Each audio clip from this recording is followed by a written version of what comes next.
Bueno, yo básicamente lo que voy a hacer es mostrar imágenes que se hacen, ¿no?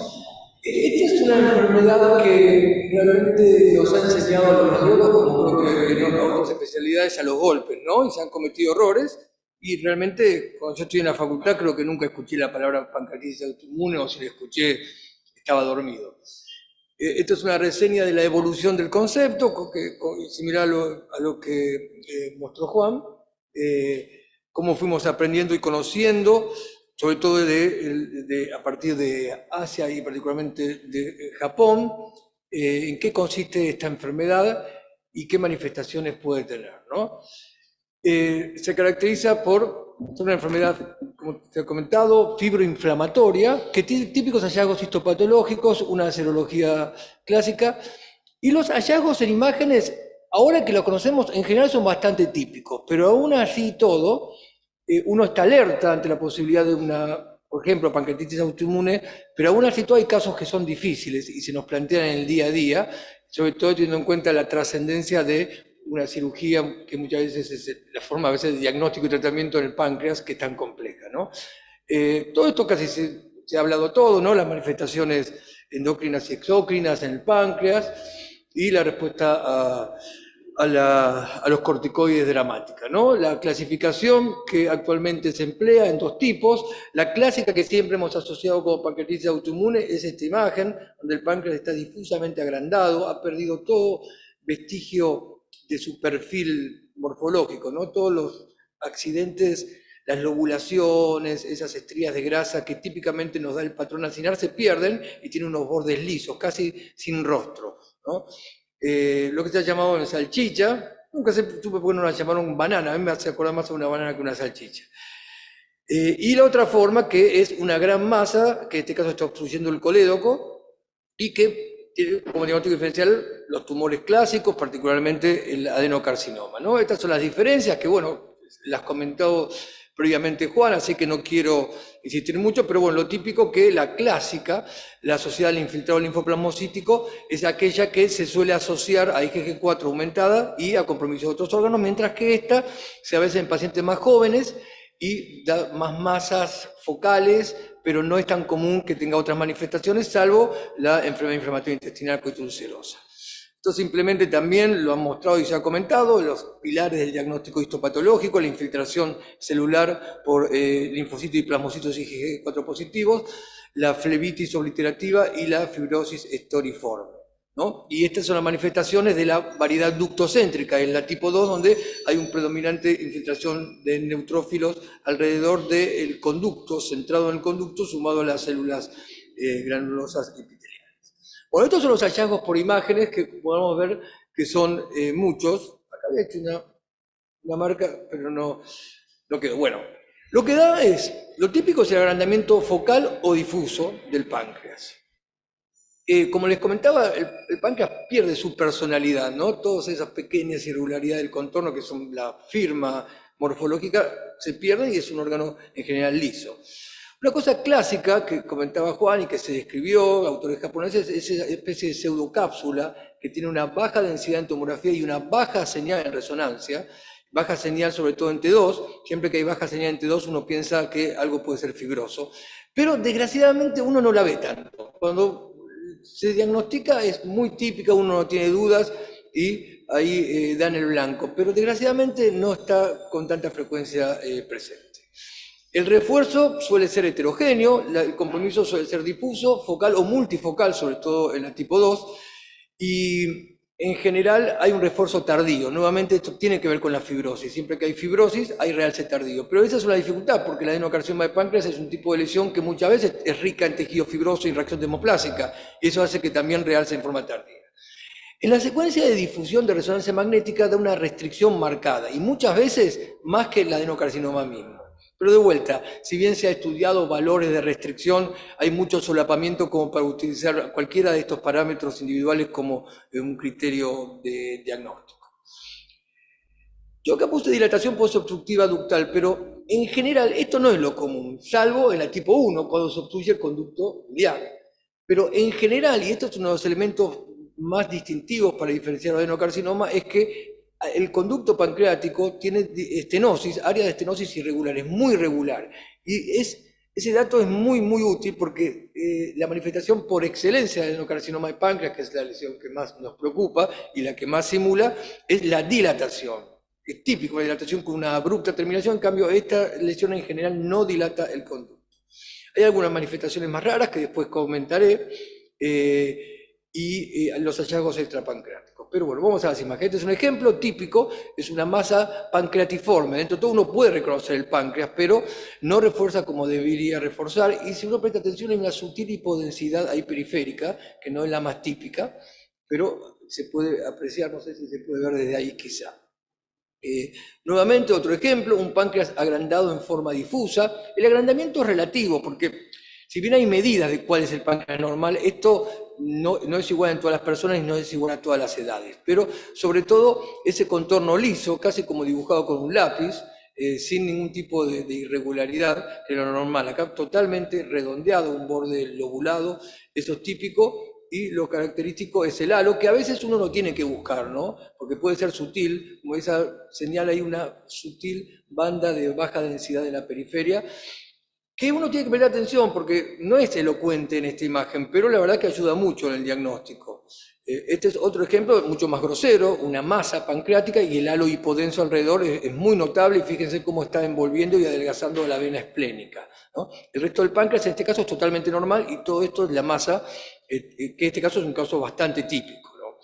Esta era una chica joven que venía con un diagnóstico de una lesión en el páncreas y en realidad lo que tenía eran muchas lesiones. Por ejemplo, esta secuencia de difusión, esta en la cabeza, acá una en el cuerpo, en la cola, se ven áreas brillantes de restricción. Cuando uno da el contraste podemos ver que a pesar de tener esas masas, no está dilatado el conducto. Ahí lo podemos ver ligeramente irregular, ahí también tiene zonas de discontinuidad, pequeños fragmentos lo vemos, pero no está dilatado, pese al efecto de masa que puede producir estas lesiones sumado al componente fibroso que tienen. Es muy interesante cómo las imágenes tardías a veces nos ayudan a reforzar el diagnóstico, porque podemos ver ese mismo halo, que quizás no era tan claro en las imágenes T1 y T2, cómo se manifiesta como un realce tardío. Y esto tiene que ver con que, así como en general, por ejemplo, los tumores neuroendocrinos refuerzan mucho en la fase inicial, el arterial, todo lo que es fibroso realza tardío, y eso es muy característico. Bueno, estas son las más difíciles, ¿no? Esta es una masa que está en la cabeza del páncreas, que está muy bien definida. En general, los adenocarcinomas no son tan bien definidos, es ligeramente heterogénea. Fíjense el borde neto, qué bien marcado está el páncreas normal, que es todo esto con respecto a la masa. Esta es la imagen de difusión con restricción marcada y esta es con contraste donde tiene un refuerzo escaso. Realmente es difícil acá hacer un diagnóstico prospectivo, incluso el paciente tenía un pequeño ganglio de pancreatitis autoinmune, pero que en este caso sería más la tipo 2 por el patrón por imágenes, pero es llamativo la discordancia entre el calibre del conducto pancreático, que es normal, y el semejante masa, ¿no? Eso nos hizo pensar que probablemente esto fuese una forma no de cáncer, sino de pancreatitis autoinmune. Y fíjense, está dilatada la vía biliar, tiene una estenosis, pero esta estenosis es muy impecable, es gradual, fusiforme, no tiene bordes irregulares, márgenes abruptos, que son típicos de los cánceres, ya sea de páncreas o incluso del colangiocarcinoma. Y esta progresiva estenosis es muy, muy sugestiva de que no es una causa neoplásica, y sumado a algunas de las características de la lesión, orientan hacia una patología benigna. Este era otro ejemplo similar. Este era un paciente, un varón de unos 40 años, que tenía esta masa en la cabeza del páncreas, y nuevamente ahí vemos el conducto. Un elemento útil para diferenciarlo es que cuando uno tiene un cáncer, el conducto llega dilatado y tiene un stop. Pero cuando el conducto lo podemos ver atravesando el interior de la masa, y muchas veces permeable, eso es muy característico de una etiología benigna, ya sea una pancreatitis crónica no autoinmune o la autoinmune. Eso es muy, muy característico. Ahí vemos las imágenes T1 con contraste y el tardío, como realza en forma tardía, y nuevamente otros pequeños ganglios que pueden existir y que pueden sumar confusión, pero que en este caso no están relacionados a esta enfermedad. Y nuevamente la dilatación de la vía biliar, y fíjense que este tipo de estenosis no es por la obstrucción de la masa pancreática, sino es más sugestiva de una estenosis por colangitis relacionada a IgG4. Y es bastante distinta de la colangitis esclerosante, en cuanto a la colangitis esclerosante nos da múltiples áreas con áreas interpuestas levemente dilatadas y pequeñas imágenes pseudoverticulares en todo el árbol biliar intra y extrapancreático. En cambio acá son generalmente más aisladas, sobre todo distales, y continuas y bastante lisas. También suelen estar, como mostraba recién, mostraron en las imágenes recién, a nivel proximal, a nivel del hilio, y esa es la gran dificultad para el diagnóstico diferencial con el colangiocarcinoma. Fíjense, esta es la imagen ampliada y esto es el colédoco. Y lo que llama la atención del colédoco es que tiene un anillo de muy baja señal. Nuevamente, esta baja señal en T2 es muy sugestiva de que hay un tejido fibroso, muy compacto. Y esto nos indica que acá la obstrucción de la vía biliar no es resultado del efecto de masa del compromiso pancreático, sino del compromiso propio. Porque si recuerdan alguna de las fotos, que no me acuerdo si mostró Juan Ignacio, se veía muy bien la pared, el conducto biliar histológicamente y todo el engrosamiento concéntrico como capas de fibrosis. Bueno, esto sería la traducción macroscópica por imágenes de eso. Y esto se suele ver más en la colangitis relacionada al GG4 que en la autoinmune, perdón, que en la colangitis esclerosante primaria. Es otro dato más, además del patrón de la fisonomía del árbol biliar, el tipo de estenosis, cuando uno ve este marcado engrosamiento de baja señal y esfuerzo tardío, es un dato más que orienta. No son concluyentes, porque realmente en la vida uno tiene dudas, en la vida diaria, no en estos casos. Bueno, acá tenemos otro ejemplo. Este era un paciente muy interesante porque venía con diagnóstico de adenocarcinoma de otro país, diagnóstico de adenocarcinoma de páncreas. Entonces lo que podemos ver, un páncreas en TC que no dice mucho, cuando vemos la resonancia, este es el páncreas más o menos normal, con una señal alta en T1, pero acá hay una lesión en la cabeza del páncreas, hipointensa y perfectamente podría ser un adenocarcinoma. Este es el resto de la glándula normal. Ahí vemos que pese a la presencia de esta lesión en un sitio estratégico de drenaje de secreciones, no tiene una dilatación significativa. De hecho, tiene estenosis y una ligera irregularidad. Ya eso va en contra de que esto sea un adenocarcinoma de páncreas. Nuevamente vemos el patrón de estenosis semejante al que habíamos comentado antes, que no es tan propio de lesiones malignas primarias de la vía biliar o de obstrucción por adenocarcinoma de páncreas. Entonces yo ahí empecé a dudar y dije, no me convence mucho, pero bueno, venir con el diagnóstico de adenocarcinoma histológico es muy fuerte de contrarrestar. Pero lo que me hizo, digamos, reforzar que esto no era un cáncer, son la presencia de estas pequeñas imágenes en los riñones. Esta es una secuencia T2 que son de baja señal, no sé si las pueden ver, muy pequeñas. Lo mismo en tomografía, ahí las vemos, que son muy típicas del compromiso por IgG4 en el riñón, que no es tan común de ver, pero cuando lo ve es muy característico. No hay otras lesiones que se parezcan a esto, salvo un linfoma multicéntrico. Entonces, todo esto ayudó a reforzar el diagnóstico, ¿no? Ahí vemos otros ejemplos, pero bueno, no quiero abusar tanto porque esto es por cuestión de tiempo. Ahí vemos que está ligeramente alterada la forma, una ligeramente alterada la señal. Nuevamente el conducto no está dilatado y los comportamientos post-contraste con un refuerzo tardío. Muchas veces refuerza de manera tardía post-contraste. A veces la pancreatitis autoinmune puede debutar con un cuadro agudo, sobre todo yo solo lo he visto en pacientes jóvenes con tipo 2 en la cola, va con un cuadro de pancreatitis aguda, se piensa que es biliar, se le encuentra la causa, no es alcohólica, y lo que llama la atención es el compromiso segmentario. Hasta ahí llega el páncreas patológico y ahí llega a ser totalmente normal. El conducto ligeramente dilatado y vemos en el T2 el edema propio de la inflamación. Lo que es muy impactante es la imagen en difusión, qué marcada restricción. En este caso hay cierto grado de dilatación ductal, pero tampoco es notable y además se asocia a esas ligeras irregularidades típicas del compromiso fibroso. En pacientes que pueden recidivar después del tratamiento con corticoides y vuelven a tener ataques, a veces uno termina con una pancreatitis crónica indistinguible de las pancreatitis crónicas clásicas que uno ve, con un páncreas burnout, quemado, pequeño, hipointenso en T1, con realce tardío. Todas estas son características de pancreatitis crónica, con una leve dilatación irregular del conducto, como podemos ver acá, ¿no? Esto es después de pacientes que han tenido más de un episodio, pero la diferencia de la pancreatitis crónica clásica es que esto es segmentario, no está comprometiendo todo el páncreas, ¿no?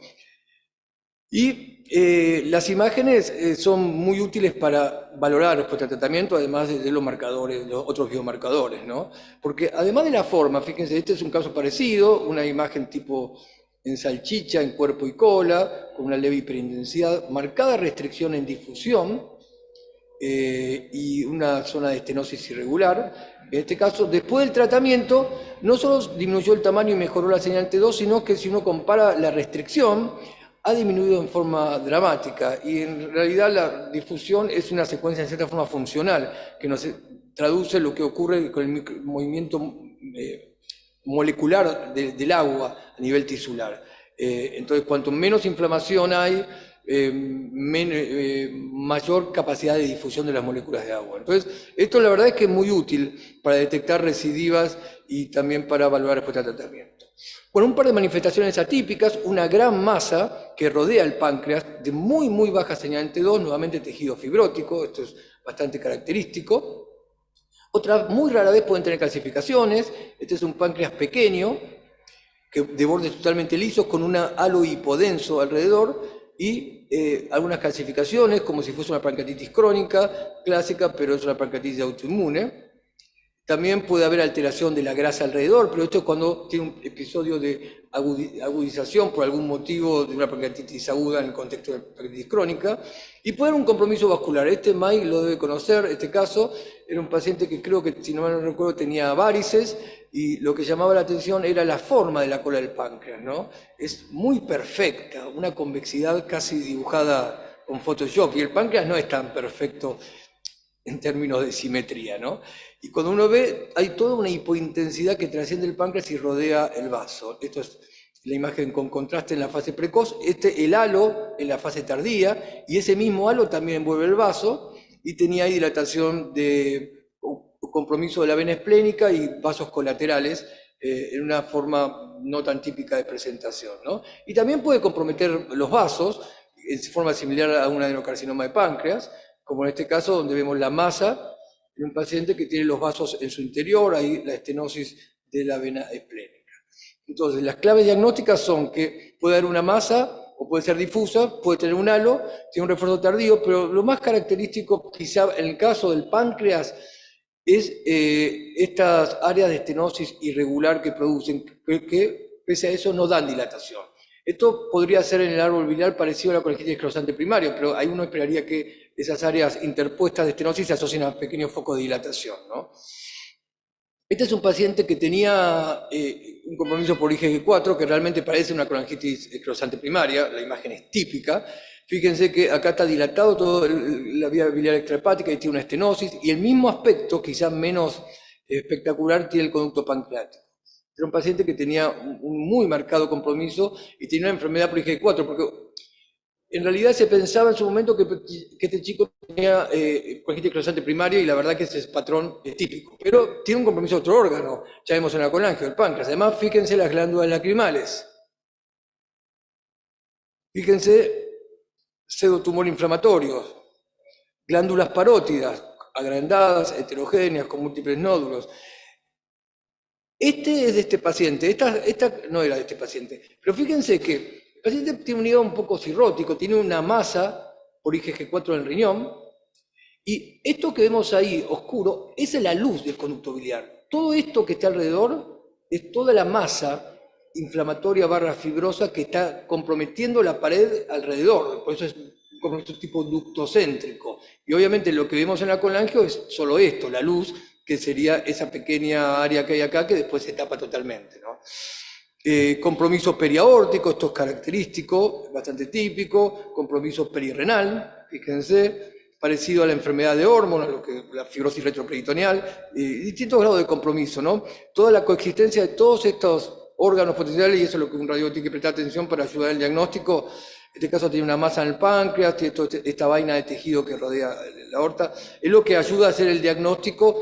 En casos más difíciles son las manifestaciones típicas, y bueno, son las que uno tiene que buscar porque pueden ser la clave diagnóstica, porque aún así todos, conociendo su manifestación por imágenes, todavía es difícil. Hay casos particulares donde los mandamos a hacer econdoscopía y punción porque no podemos definirlo, ¿no? Así que bueno, muchas gracias por la atención. Muchas gracias, Mariano.